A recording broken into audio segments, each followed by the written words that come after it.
मान एजुकेशन में आपका स्वागत है। राधिका, क्या तुमने कभी सोचा है कि घर यानी होम का असली मतलब क्या होता है? ईंट और पत्थर की चारदीवारी, या वो एहसास कि तुम इस जमीन का हिस्सा हो और ये जमीन तुम्हारी है? सर, पॉलिटिक्स की किताबों में तो घर का मतलब डोमिसाइल और रेजिडेंस लिखा है, लेकिन आज मौसम ऐसा है कि लग रहा है आप कुछ और ही गहराई में जाने वाले हैं। बिल्कुल सही पकड़ा तुमने।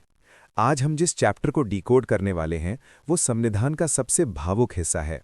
पार्ट 2, नागरिकता यानी सिटीजनशिप, अनुच्छेद 5 से 11। ये केवल वकीलों के लिए लिखे गए शब्द नहीं है राधिका। ये 1947 के उस खूनी इतिहास का दस्तावेज है जब लाखों लोग अपनी जड़ों से उखड़कर इधर से उधर भाग रहे थे। ट्रेनों की छतों पर बैठे हुए वो लोग, आंखों में डर और दिल में एक ही सवाल, क्या हम भारत के नागरिक हैं? सोचो, 1947 का वो मंजर। एक लकीर खिंच गई, रैडक्लिफ लाइन। कल तक जो लाहौर हमारा था, आज वो पराया हो गया। कल तक जो ढाका अपना था, आज वो विदेशी जमीन थी। ऐसे में हमारे संविधान निर्माताओं यानी कॉन्स्टिट्यूशन मेकर्स के सामने सबसे बड़ी चुनौती थी ये तय करना कि 26 जनवरी 1950 को जब संविधान लागू होगा तब भारत का नागरिक कौन कहलाएगा। इसीलिए आर्टिकल्स 5, 6, 4 और 8 को फ्रेम किया गया है ना सर, ताकि उस वक्त की इमीडिएट प्रॉब्लम को सॉल्व किया जा सके। बिल्कुल, और यहीं से हमारा पहला एग्जाम पॉइंट बनता है। यूपीएससी और स्टेट पीएससी अक्सर यहां फंसाते हैं। याद रखना, संविधान का भाग 2 केवल 26 जनवरी 1950 के समय की नागरिकता की बात करता है। ये भविष्य की नागरिकता यानी एक्विजिशन एंड लॉस आफ्टर 1950 की परमानेंट व्यवस्था नहीं करता। वो काम संसद पर छोड़ा गया है। देखो, यूपीएससी प्रीलिम्स 2021 में एक सवाल आया था जिसने अच्छे स्टूडेंट्स को घुमा दिया था। भारत के संदर्भ में निम्नलिखित कथनों पर विचार करें। केवल एक नागरिकता और एक निवास है, यानी with reference to India consider the following statements. 1. There is only one citizenship and one domicile. Radhika, क्या भारत में राज्यों का अलग डोमिसाइल होता है? नहीं सर, भारत में सिंगल सिटीजनशिप यानी एकल नागरिकता और सिंगल डोमिसाइल का कॉन्सेप्ट है। हम ब्यावर या बिहार के निवासी हो सकते हैं, लेकिन डोमिसाइल सिर्फ भारत का होता है। ये हमने ब्रिटेन के संविधान से लिया है। शाबाश, यही क्लैरिटी चाहिए। अमेरिका में डुअल सिटीजनशिप और डुअल डोमिसाइल होता है, लेकिन भारत में हम एक हैं। ये यूनिटी एंड इंटीग्रिटी का प्रतीक है। अब चलो थोड़ा टेक्निकल होते हैं। Article 5, the basis of domicile यानी अधिवास का आधार, उन लोगों के लिए था जो भारत की जमीन पर पहले से मौजूद थे, जिनका घर, जिनकी आत्मा यहीं थी। इसके लिए 3 शर्तें थी, और राधिका, तुम्हें ये शर्तें जुबानी याद होनी चाहिए, क्योंकि यूपीपीएससी प्रीलिम्स 2020 और बीपीएससी में इसे स्टेटमेंट के रूप में पूछा गया है। आर्टिकल 5 के तहत नागरिक बनने के लिए सबसे पहले व्यक्ति का भारत में डोमिसाइल होना अनिवार्य था, और उसके साथ इन 3 में से कोई एक शर्त पूरी होनी चाहिए। बॉर्न इन इंडिया, या तो उसका जन्म भारत में हुआ हो, either parent born in India, या उसके माता पिता में से किसी एक का जन्म भारत में हुआ हो, ऑर्डिनरी रेजिडेंट फॉर 5 इयर्स, या वो संविधान लागू होने से ठीक पहले कम से कम 5 साल यानी 1945 से भारत में सामान्य रूप से रह रहा हो। सर, ये तीसरी शर्त बहुत महत्वपूर्ण है, 5 साल का निवास। इसका मतलब है कि जो लोग बंटवारे की आग से दूर थे, जो पीढ़ियों से यहीं थे, उन्हें आर्टिकल 5 ने सुरक्षित कर दिया। बिल्कुल, लेकिन असली ड्रामा, असली दर्द और असली सिनेमा तो आर्टिकल 6 और 7 में छिपा है। ये वो आर्टिकल्स हैं जो उन रेफ्यूजीज यानी शरणार्थियों की कहानी कहते हैं जो अपना सब कुछ छोड़कर भागे थे। अब देखो, द माइग्रेशन ट्रेजेडी यानी आर्टिकल 6 एंड 7। कल्पना करो राधिका, पाकिस्तान से एक ट्रेन आ रही है, उसमें लोग भरे हुए हैं, कुछ छत पर, कुछ खिड़कियों से लटके हुए। वे भारत आ रहे हैं, उम्मीद लेकर। आर्टिकल 6 इन्हीं लोगों के लिए है, migrants from Pakistan to India. लेकिन यहां संविधान निर्माताओं ने एक तारीख को पत्थर की लकीर बना दिया। वो तारीख थी 19 जुलाई 1948 यानी 19 जुलाई 1948। क्या तुम बता सकती हो राधिका, ये तारीख इतनी महत्वपूर्ण क्यों है? इसे आरपीएससी आरएएस 2013 और एसएससी सीजीएल में कई बार इनडायरेक्टली पूछा गया है। जी सर, जहाँ तक मैंने पढ़ा है, यही वो तारीख थी जब भारत और पाकिस्तान के बीच परमिट सिस्टम लागू हुआ था। उससे पहले कोई भी बेरोक टोक आ जा सकता था, लेकिन 19 जुलाई 1948 के बाद आने वालों को परमिट लेना पड़ता था। बिल्कुल, यही है वो बारीक धागा। तो आर्टिकल 6 2 हिस्सों में बंट गया। केस ए, बिफोर 19 जुलाई 1948, जो लोग इस तारीख से पहले भारत आ गए वो अपने आप नागरिक बन गए, बशर्ते वो तब से भारत में रह रहे हों। केस बी, आफ्टर 19 जुलाई 1948, जो लोग इस तारीख को या इसके बाद आए उन्हें नागरिकता पाने के लिए 6 महीने भारत में रहना पड़ा और फिर खुद को रजिस्टर करवाना पड़ा। लेकिन राधिका, इससे भी ज्यादा दर्दनाक कहानी आर्टिकल 7 की है। ये उन लोगों की कहानी है जो भटक गए थे। सोचो, मार्च 1947 में दंगे शुरू हुए। डर के मारे कुछ मुस्लिम परिवार भारत छोड़कर पाकिस्तान भाग गए, लेकिन वहां जाकर उन्हें एहसास हुआ कि वो जमीन उनकी नहीं है। उन्हें वहां भी मुहाजिर कहा गया। वे वापस अपने वतन भारत लौटना चाहते थे। आर्टिकल 7 कहता है, अगर कोई व्यक्ति 1 मार्च 1947 के बाद भारत से पाकिस्तान चला गया, यानी माइग्रेटेड टू पाकिस्तान, तो उसकी भारतीय नागरिकता खत्म। वो भारत का नागरिक नहीं माना जाएगा। तो क्या उनके लिए सारे रास्ते बंद हो गए थे सर? क्या वापसी की कोई उम्मीद नहीं थी? संविधान निर्दयी नहीं है राधिका। उसमें हमेशा एक प्रोविजो यानी परंतुक होता है।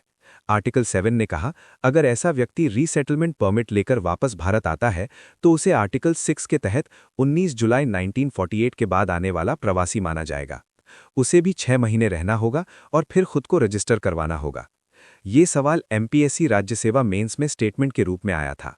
आर्टिकल 7 ओवरराइड्स आर्टिकल 5 और 6, यानी अनुच्छेद 7, अनुच्छेद 5 और 6 पर भारी पड़ता है। इसका मतलब, अगर आप पाकिस्तान चले गए तो आर्टिकल 5 का जन्मसिद्ध अधिकार भी आपको नहीं बचा पाएगा जब तक आप परमिट लेकर वापस ना आ जाए। अब नेक्स्ट आर्टिकल है द ग्लोबल इंडियन, यानी आर्टिकल 8। अब नजर भारत की सीमाओं से बाहर ले चलो। आज जिसे हम इंडियन डायस्पोरा कहते हैं, उसकी नींव आर्टिकल 8 में है। उस समय भी हजारों भारतीय मलाया, बर्मा और अफ्रीका में थे। स्वतंत्रता संग्राम में उनका भी योगदान था। आर्टिकल 8 कहता है कि अगर कोई व्यक्ति या उसके माता पिता या दादा दादी अविभाजित भारत में पैदा हुए थे लेकिन वो विदेश में रह रहा है तो वो भारत का नागरिक बन सकता है। कैसे सर? उसे उस देश में भारतीय दूतावास यानी डिप्लोमैटिक और कॉन्सुलर रिप्रेजेंटेटिव में खुद को रजिस्टर करवाना होगा। ये प्रावधान आज के ओसीआई यानी overseas citizen of India card का वैचारिक पूर्वज यानी आइडियोलॉजिकल एंसेस्टर है। अब नेक्स्ट आर्टिकल है द पार्लियामेंट्स पावर, यानी आर्टिकल्स 9, 10 और 11। अब हम संविधान के अंत की ओर बढ़ रहे हैं। आर्टिकल 9 ये एक लाइन का डेथ सेंटेंस है डुअल सिटीजनशिप के लिए। No dual citizenship. अगर आपने स्वेच्छा से किसी विदेशी देश की नागरिकता ले ली तो आपकी भारतीय नागरिकता उसी क्षण खत्म। एसएससी सीजीएल 2019 और रेलवेज एनटीपीसी 2021 में ये सीधा सवाल आया था, किस अनुच्छेद के तहत विदेशी नागरिकता लेने पर भारतीय नागरिकता समाप्त हो जाती है? जवाब है अनुच्छेद 9। आर्टिकल 10 आपको सुरक्षा देता है। ये कहता है कि आपकी नागरिकता आपसे कोई मनमर्जी से नहीं छीन सकता।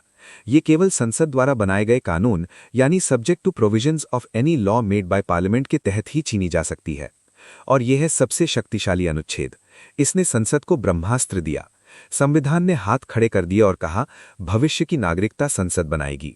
इसी शक्ति का प्रयोग करके संसद ने सिटीजनशिप एक्ट 1955 यानी नागरिकता अधिनियम 1955 पारित किया। राधिका, अब तक जो हमने पढ़ा वो इतिहास था 1950 तक। अब जो हम पढ़ेंगे वो वर्तमान और राजनीति है। Citizenship act 1955। ये एक्ट अब तक 6 बार संशोधित हो चुका है। 1986, 1992, 2003, 2005, 2015 और 2019। हर संशोधन के पीछे एक कहानी है, एक दर्द है और एक वोट बैंक है। अब देखो, द सिटीजनशिप एक्ट 1955 एक्विजिशन यानी नागरिकता प्राप्ति। नागरिकता अधिनियम 1955 5 तरीकों से नागरिकता देने की बात करता है। इसे हम कोड वर्ड ब्रांड से याद रख सकते हैं, लेकिन क्रम थोड़ा अलग है। बर्थ यानी जन्म, डिसेंट यानी वंश, रजिस्ट्रेशन यानी पंजीकरण, नेचुरलाइजेशन यानी प्राकृतिकरण या देशीकरण और इनकॉर्पोरेशन ऑफ टेरिटरी यानी क्षेत्र समाविष्टि। सर, ये बाय बर्थ में तो बहुत कंफ्यूजन होता है। पहले कहते थे जो भी भारत में पैदा हुआ वो भारतीय, फिर नियम बदल गए। इसे क्लियर कर दीजिए प्लीज। देखो राधिका, भारत ने जस सोलाय यानी भूमि का अधिकार से शुरुआत की थी, लेकिन धीरे धीरे हम जस सैंग्विनिस यानी रक्त का अधिकार की तरफ बढ़ गए। इसे 3 फेजेस यानी चरणों में समझो। ये यूपीएससी मेंस और आरएएस इंटरव्यू के लिए बहुत क्रिटिकल है। फेज 1, इसका समय था 26 जैन 1950 से 1 जुलाई 1987 तक। ये भारत का उदारवादी दौर था। अगर आपका जन्म भारत की धरती पर हुआ तो आप भारतीय हैं, चाहे आपके माता पिता कोई भी हों, भले ही विदेशी हों या अवैध प्रवासी। फेज 2, इसका समय था 1 जुलाई 1987 से 3 दिसंबर 2004 तक। यहां हमें घुसपैठ का डर सताने लगा, खासकर बांग्लादेश से। संसद ने 1986 में संशोधन किया। अब नियम बना, जन्म भारत में हो प्लस माता या पिता में से कोई एक भारतीय नागरिक होना चाहिए। फेज 3, इसका समय था आफ्टर 3 दिसंबर 2004 तक। ये सबसे सख्त दौर है 2003 के संशोधन के बाद। अब नियम है, जन्म भारत में हो प्लस दोनों माता पिता भारतीय हों और एक भारतीय हो और दूसरा अवैध प्रवासी नहीं होना चाहिए। ओह, तो 2004 के बाद अगर कोई अवैध प्रवासी भारत में बच्चे को जन्म देता है तो उस बच्चे को नागरिकता नहीं मिलेगी? बिल्कुल नहीं, ये कदम अवैध प्रवास को रोकने के लिए उठाया गया था। अब बाय डिसेंट को देखो। पहले 1950 से 1992 तक हमारा कानून पितृसत्तात्मक यानी पेट्रियार्कल था। विदेश में पैदा हुए बच्चे को नागरिकता तभी मिलती थी जब उसका पिता भारतीय हो। माता के भारतीय होने से फर्क नहीं पड़ता था। लेकिन महिलाओं ने संघर्ष किया। 1992 में संशोधन हुआ। अब माता या पिता यानी ईदर पेरेंट में से कोई भी भारतीय हो तो बच्चे को नागरिकता मिल जाएगी। लेकिन 2004 के बाद विदेश में पैदा हुए बच्चे का जन्म 1 साल के भीतर भारतीय वाणिज्य दूतावास यानी कॉन्सुलेट में रजिस्टर कराना अनिवार्य कर दिया गया। सर, रजिस्ट्रेशन और नेचुरलाइजेशन में क्या अंतर है? दोनों में तो विदेशी ही नागरिक बन रहे हैं। बहुत बारीक अंतर है। रजिस्ट्रेशन यानी पंजीकरण, ये उन लोगों के लिए है जिनका भारत से खून का रिश्ता या शादी का रिश्ता है, जैसे PIOs यानी पर्सन्स ऑफ इंडियन ओरिजिन, या वो विदेशी जो भारतीय से शादी कर लें। इनके लिए शर्त है 7 साल का निवास। नेचुरलाइजेशन यानी देशीकरण, ये पूरी तरह से विदेशियों के लिए है जिनका भारत से कोई लेना देना नहीं था, जैसे मदर टेरेसा या अदनान सामी। इनके लिए शर्त है 12 साल का निवास यानी 11 साल प्लस आवेदन से पहले 1 साल लगातार। और हाँ, उन्हें संविधान की 8वीं अनुसूची की किसी एक भाषा का ज्ञान होना चाहिए। यहीं पर CAA 2019 ने खेल बदल दिया। उसने इस नेचुरलाइजेशन के समय को कुछ खास लोगों के लिए बदल दिया, लेकिन उस पर हम थोड़ी देर में आएंगे। पहले बताओ, नागरिकता जाति कैसे है? नागरिकता अधिनियम 1955 की धारा 9 और 10 के तहत 3 तरीके हैं नागरिकता खोने के। रिनंसिएशन यानी स्वैच्छिक त्याग, मैं अपनी मर्जी से छोड़ता हूं। ध्यान रहे, अगर युद्ध चल रहा हो तो सरकार इसे रोक सकती है। टर्मिनेशन यानी बर्खास्तगी, जैसे ही आपने दूसरे देश का पासपोर्ट लिया, भारत की नागरिकता टाटा बाय बाय। और आर्टिकल 9 का स्टैट्यूटरी रूप। डेप्रिवेशन यानी वंचित करना, ये सजा है अगर आपने नागरिकता धोखे से, फ्रॉड से ली हो, संविधान के प्रति अनादर यानी डिसलॉयल्टी दिखाया हो या युद्ध के दौरान दुश्मन का साथ दिया हो। सर, UPSC प्रीलिम्स 2021 में एक स्टेटमेंट था, a foreigner once granted citizenship can not be deprived of it under any circumstances, यानी एक बार नागरिकता मिल गई तो छीनी नहीं जा सकती। और वो स्टेटमेंट गलत था, इनकरेक्ट। सरकार बिल्कुल छीन सकती है, खासकर अगर वो नेचुरलाइज्ड सिटीजन है और उसे 5 साल के भीतर किसी देश में 2 साल की सजा हो जाए। नागरिकता कोई अमर पट्टा नहीं है। अब हम उस टॉपिक पर हैं जिसने पूरे देश को हिला दिया था, सिटीजनशिप अमेंडमेंट एक्ट 2019। राधिका, इस एक्ट को इमोशन से नहीं, लॉजिक से समझो। ये एक्ट सिटीजनशिप एक्ट 1955 में बदलाव करता है। ये अवैध प्रवासी यानी इल्लीगल माइग्रेंट की परिभाषा को बदलता है। सर, इसके मुख्य प्रावधान यानी की प्रोविजंस क्या हैं जो एग्जाम में पूछे जा सकते हैं? नोट करो, ये 3 देशों से आए 6 समुदायों के लिए है। कंट्रीज पाकिस्तान, बांग्लादेश, अफगानिस्तान। कम्युनिटीज हिंदू, सिख, बौद्ध, जैन, पारसी और ईसाई, मुस्लिम शामिल नहीं है। कट ऑफ डेट, ये लोग 31 दिसंबर 2014 से पहले भारत आ चुके होने चाहिए। फायदा क्या मिला? इन्हें अवैध प्रवासी नहीं माना जाएगा। इन पर पासपोर्ट एक्ट या फॉरेनर्स एक्ट के केस नहीं चलेंगे। इनके लिए नेचुरलाइजेशन का समय 11 साल से घटाकर 5 साल कर दिया गया। लेकिन सर, इसका विरोध क्यों हुआ? विरोध के 2 मुख्य कारण हैं। आर्टिकल 14 यानी इक्वालिटी, आलोचकों का कहना है कि धर्म के आधार पर नागरिकता देना संविधान के सेक्युलर ढांचे के खिलाफ है। मुस्लिम प्रवासियों जैसे म्यांमार के रोहिंग्या या पाकिस्तान के अहमदिया को क्यों छोड़ा गया? नॉर्थ ईस्ट का डर, असम और पूर्वोत्तर राज्यों को डर है कि इससे उनकी संस्कृति और डेमोग्राफी बदल जाएगी।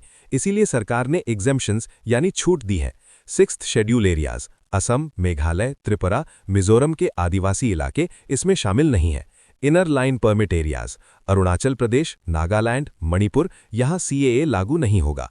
हाल ही में अक्टूबर 2024 में सुप्रीम कोर्ट की संविधान पीठ यानी कॉन्स्टिट्यूशन बेंच ने सेक्शन 6A, जो असम समझौते से जुड़ा है, की संवैधानिकता को बरकरार रखा है। कोर्ट ने माना कि असम की समस्या अलग थी, इसलिए वहां के लिए अलग कट ऑफ 1971 सही है। ये करंट अफेयर्स का हॉट टॉपिक है। राधिका, अब समय है परीक्षा का। मैं सवाल दागूंगा, तुम जवाब दोगी। ये रैपिड फायर राउंड है। तैयार हो? जी सर, तैयार हूँ। फर्स्ट, भारत के संदर्भ में कथनों पर विचार करें। भारत में केवल एक नागरिकता और एक अधिवास है। केवल जन्म से नागरिक ही राष्ट्राध्यक्ष यानी प्रेसिडेंट बन सकता है। एक बार नागरिकता मिलने पर इसे किसी भी परिस्थिति में छीना नहीं जा सकता। बताओ कौन सा सही है? सर, स्टेटमेंट 1 सही है। स्टेटमेंट 2 गलत है क्योंकि भारत में नेचुरलाइज्ड सिटीजन भी राष्ट्रपति बन सकता है, अमेरिका में नहीं। स्टेटमेंट 3 भी गलत है क्योंकि नागरिकता छीनी जा सकती है। आंसर होगा 1 ओनली। करेक्ट। अब देखो प्रश्न 2। नागरिकता संशोधन अधिनियम 2019 के तहत अफगानिस्तान, बांग्लादेश और पाकिस्तान के अल्पसंख्यकों के लिए निवास की अवधि 11 वर्ष से घटाकर कितनी कर दी गई है? 5 वर्ष यानी 5 इयर्स। गुड। नेक्स्ट, नागरिकता कानून में संशोधन करने का अधिकार किसे है? ए राष्ट्रपति, बी प्रधानमंत्री, सी संसद, डी सुप्रीम कोर्ट। सी संसद, पार्लियामेंट, आर्टिकल 11 के तहत। नेक्स्ट, सिक्किम का भारत में विलय होने पर वहां के लोगों को किस आधार पर नागरिकता मिली? बाय इनकॉर्पोरेशन ऑफ टेरिटरी यानी क्षेत्र समाविष्टि द्वारा। गुड। अगला देखो, भारतीय संविधान में एकल नागरिकता यानी सिंगल सिटीजनशिप का प्रावधान किस देश से लिया गया है? ब्रिटेन, यूके से। लास्ट वन, किस अनुच्छेद के तहत 26 जनवरी 1950 को नागरिकता के प्रावधान लागू हुए? आर्टिकल 5, 6, 7, 8, 9। ये वो आर्टिकल्स थे जो 26 नवंबर 1949 को ही लागू हो गए थे, आर्टिकल 394 के अनुसार। बाकी संविधान 1950 में लागू हुआ। अद्भुत राधिका, तुम्हारी तैयारी अब सही दिशा में है। तुमने न सिर्फ रटा है बल्कि समझा है। देखो, नागरिकता तो पहचान है, लेकिन जिस जमीन के तुम नागरिक हो उसे जानना भी उतना ही जरूरी है। पॉलिटी को ज्योग्राफी के बिना समझना अधूरा है, और ज्योग्राफी को किताबों से रटने के बजाय उसे देखना चाहिए। अगर तुम भारत के भूगोल यानी इंडियन ज्योग्राफी को रटना नहीं बल्कि जीना चाहती हो, नदियों के साथ बहना चाहती हो, पहाड़ों की चोटियों को छूना चाहती हो, तो टेस्ट क्यू ऐप का इंडिया ज्योग्राफी सिनेमैटिक कोर्स जरूर देखो। ये कोर्स एनसीईआरटी पर आधारित है। इसमें 3D विजुअल्स हैं, मूवी स्टाइल नरेशन है और 350+ टेस्ट्स हैं जो तुम्हें एग्जाम के लिए लोहे जैसा मजबूत बना देंगे। ये सिर्फ एक कोर्स नहीं, एक यात्रा है। सर, आज आपने पॉलिटी को भी एक फिल्म बना दिया। अब नागरिकता के आर्टिकल्स मुझे कभी नहीं भूलेंगे। याद रखना दोस्तों, नागरिकता सिर्फ एक कागज का टुकड़ा नहीं है। ये उन लाखों कुर्बानियों का वसीयतनामा है जिन्होंने इस देश को बनाया। संविधान को पढ़ो, उसे जियो। जय हिंद।